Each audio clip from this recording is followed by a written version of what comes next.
Certaines régions de notre planète sont recouvertes de grandes forêts composées d'arbres robustes, des chênes, des hêtres ou encore des érables. C'est la forêt continentale. En automne, leurs feuilles prennent des couleurs extraordinaires, jaune, rouge, orange, marron. Puis en hiver, elles tombent. Ces arbres sont des feuillus. Mais il ne faut pas s'y méprendre. S'ils perdent leurs feuilles, ces arbres sont très résistants. Car l'été, dans la forêt continentale, est très chaud et l'hiver, très froid. Cette forêt est la végétation caractéristique du climat continental. Pourquoi continental? Parce que ce climat se retrouve à l'intérieur de presque tous les continents. Les continents, ce sont les vastes étendues de terre de notre planète entourées par les mers.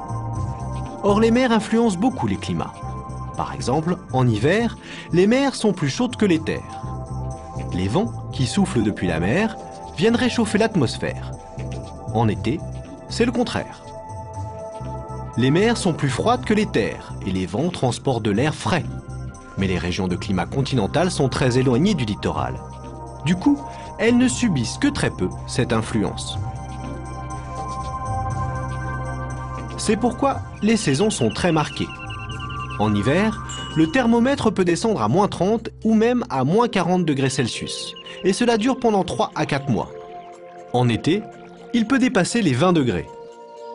L'amplitude thermique, c'est-à-dire la différence entre la température la plus froide l'hiver et celle la plus chaude l'été, est très élevée.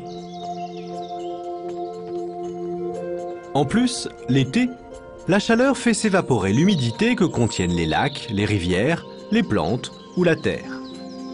Quand il fait très chaud, de gros nuages se forment, des cumulonimbus. Ils apportent des orages violents qui éclatent souvent en fin de journée.